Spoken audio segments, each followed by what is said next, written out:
ini saya Terawan Kasih Raja SPD, calon guru penggerak angkatan 7 Kabupaten Bola Mongondo Selatan bersama Ibu Kepsek saya, Ibu Nur Apni Abdullah SPD MPD. Dalam hal ini saya akan melakukan sesi wawancara sehubungan dengan tugas demonstrasi kontekstual modul 3.1 pengambilan keputusan berbasis nilai-nilai kebajikan. Selamat pagi Ibu Kep. Pagi. Bagaimana kabarnya? Alhamdulillah baik, sehat. Alhamdulillah. Jadi pada pagi hari ini saya akan melakukan tugas demonstrasi kontekstual wawancara tentang pengambilan keputusan berbasis nilai-nilai kebajikan. Jadi ada beberapa pertanyaan yang akan saya sampaikan sehubungan dengan pengambilan keputusan yang ada di sekolah kita. Yang pertama, selama Ibu Kep menjadi kepala sekolah, bagaimana mengidentifikasi kasus-kasus yang merupakan dilema etika atau rujukan moral? Selama kasus-kasus yang terjadi di sekolah kita, itu kalau saya mengidentifikasi situasi dulu, kemudian untuk memahami nilai-nilai dan prinsip etika, dan berkonsultasi dengan ahli dan menerapkan standar etika profesional.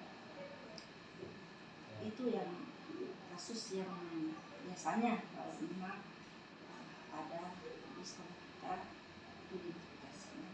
Oh ya, jadi setelah diidentifikasi kasus tersebut, bagaimana Ibu Kep menjalankan pengambilan keputusan di sekolah kita, terutama untuk kasus-kasus di mana ada dua kepentingan yang sama-sama benar atau sama-sama mengandung nilai kebajikan? Kalau kasus-kasus yang biasa ini diundang dulu untuk berdiskusi dengan berbagai pihak yang bersangkutan, kemudian ada dipertimbangkan nilai-nilai etika dan evaluasi konsekuensi, dan yang terakhir membuat keputusan yang bijak. Jadi pertama dulu identifikasi, kemudian berdiskusi. Kemudian langkah selanjutnya, kira-kira langkah atau prosedur seperti apa yang biasa dilakukan selama ini? Selanjutnya seperti ada identifikasi masalah, kemudian ada kumpulkan informasi dan identifikasi pilihan, itu mencari beberapa pilihan atau alternatif yang dapat diambil dalam menghadapi masalah. Kemudian ada evaluasi konsekuensi dan ada pertimbangan nilai-nilai etika, ada pilihan solusi terbaik, dan yang terakhir harus ada tindak lanjut.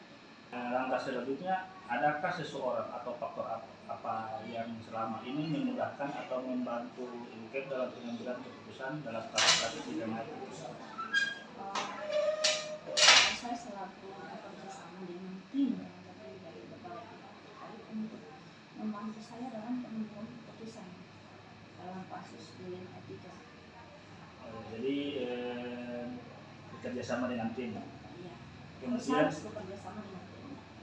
Kemudian ini menjadi pertanyaan terakhir, dari semua hal yang disampaikan, kira-kira pelajaran apa yang Ibu Kep dapat petik dalam pengalaman untuk mengambil keputusan di dilema etika? Itu pengalamannya harus saya pentingnya mempertimbangkan semua faktor yang terlibat dalam kasus dan menjadi etika atau kritis dalam mempertimbangkan berbagai opsi dan solusi yang tersedia, dan diperlukan waktu yang cukup untuk melakukan pemikiran dan analisis yang baik, dan tim yang terdiri dari beberapa pihak terkait dapat membantu dalam pengambilan keputusan. Kemudian untuk pentingnya memiliki dasar nilai dan prinsip etika yang kuat, dan menerima kenyataan bahwa keputusan yang diambil tidak selalu memuaskan semua pihak, harus diambil dengan keyakinan bahwa keputusan tersebut sesuai dengan nilai dan prinsip etika yang baik. Jadi itu pada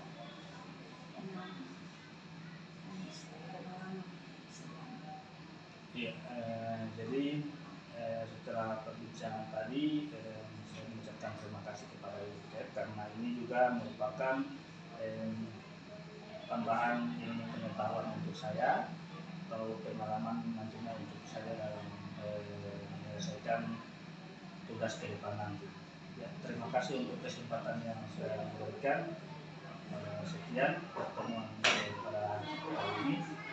Assalamualaikum warahmatullahi wabarakatuh.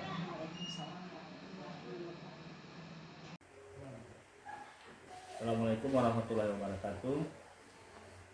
Saya Irawan Kasyaraja, calon guru penggerak angkatan 7 Kabupaten Lamongan Selatan.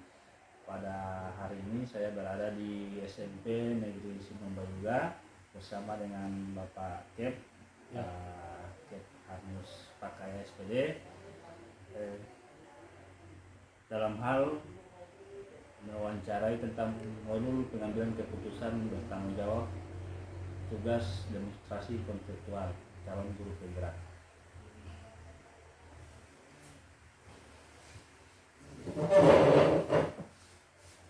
Ya, selamat pagi Pak Kep. Ya, pagi. Bagaimana kabarnya? Alhamdulillah baik. Alhamdulillah. Ya, seperti yang saya sudah katakan tadi di awal bahwa pada kali ini untuk pemenuhan tugas demonstrasi konseptual calon guru penggerak, kami diberikan tugas untuk mewawancarai Kepsek 2 atau 3 Kepsek, dan kebetulan pada hari ini saya berada di sekolah Bapak di SMP Negeri Sinombayuga yang akan saya wawancara tentang pengambilan keputusan yang bertanggung jawab. Jadi di sini ada beberapa pertanyaan yang mungkin akan saya sampaikan kepada Bapak Kep. Silakan. Untuk pertanyaan pertama, selama ini bagaimana Bapak Kep dapat mengidentifikasi kasus-kasus yang merupakan dilema etika atau bukan moral? Ya, terima kasih atas kesempatan yang diberikan untuk Bapak untuk bisa mewawancarai saya selaku Kepala Sekolah SMP Negeri Sinombayuga. Nah, yang menjadi pertanyaannya ini yang bagaimana mengidentifikasi masalah. Yang pertama itu yang saya lakukan itu observasi lapangan baik secara langsung maupun tidak langsung. Yang lebih fokusnya kepada wawancara itu sendiri untuk melihat dari guru-guru maupun dari siswa itu sendiri lewat wawancara yang saya lakukan. Nah, seperti itu identifikasi awal yang saya lakukan. Jadi identifikasinya dilakukan dengan cara observasi wawancara. Ya. Kemudian yang berikut, selama ini bagaimana Pak Kep menjalankan pengambilan keputusan di sekolah ini, terutama untuk kasus-kasus di mana ada dua kepentingan yang sama-sama benar atau sama-sama mengandung nilai kebajikan. Kalau masalah yang seperti itu, barangkali saya bisa berikan contoh. Misalnya kasusnya yang terjadi pada guru yang sering keluar kelas karena barangkali tidak bisa tahan dengan keadaan siswa yang banyak bermain. Tetapi ini siswa menurut saya di mata guru itu yang memiliki karakter yang kurang baik. Tetapi di sisi lain anak-anak ini punya prestasi di bidang kegiatan-kegiatan ekskul. Seperti itu hasilnya. Melalui kesempatan ini yang saya lakukan itu dengan diskusi dengan guru-guru bagaimana untuk bisa mengatasi masalah-masalah yang nantinya terjadi pada siswa dengan guru ini. Nah, itu dengan melakukan musyawarah atau diskusi dengan guru-guru, kemudian akan menentukan ketepatan atau waktu yang tepat kapan kita akan bicarakan tentang musyawarah itu. Jadi langkah selanjutnya kira-kira langkah-langkah apa atau prosedur seperti apa yang biasa dilakukan selama ini? Untuk prosedur yang dilakukan biasanya tuh di setiap sekolah itu banyak masalah-masalah atau kasus-kasus yang terjadi yang berhubungan dengan etika moral ini. Yang saya lakukan itu melihat bagaimana apa prioritas daripada masalah yang terjadi. Apa ini membutuhkan penanganan hanya secara individu atau dari saya sendiri, atau melibatkan guru-guru yang lain atau pihak-pihak yang terkait dalam atau di lingkungan sekolah itu. Berarti pertama dilihat dulu skala Iya. prioritasnya, apa bisa ditangani sendiri atau secara berkelompok. Iya. Kemudian yang berikut, hal-hal apa saja yang selama ini dianggap efektif dalam pengambilan keputusan pada kasus-kasus dilema etika? Yang dirasa yang paling efektif yaitu mengenai keterlibatan dari semua pihak yang nantinya kita libatkan di sekolah, seperti guru-guru, kemudian dengan yang pihak yang terkait di situ yang berhubungan langsung dengan kasus masalah, kemudian yang berikut transparansi dalam penanganan masalah, tidak memihak kepada siapa-siapa. Kemudian yang selanjutnya, apakah Pak Kep memiliki sebuah tata cara atau jadwal tertentu dalam sebuah penyelesaian kasus dilema etika? Apakah langsung menyelesaikan di tempat atau memiliki sebuah jadwal untuk menyelesaikannya, untuk menyelesaikan itu, atau ada prosedur seperti apa yang biasa dijalankan? Kalau untuk penentuan jadwalnya itu tidak ada untuk penentuan jadwalnya, karena itu tergantung masalah yang nanti terjadi. Pada saat masalah terjadi, kita akan buatkan penanganan pada saat itu, tidak berlarut-larut lagi. Kalau nanti akan berlarut-larut, muncul lebih masalah yang baru lagi, langsung dibuatkan jadwalnya pada saat itu atau penanganannya pada saat terjadinya masalah itu. Berarti sesuai dengan masalah yang muncul.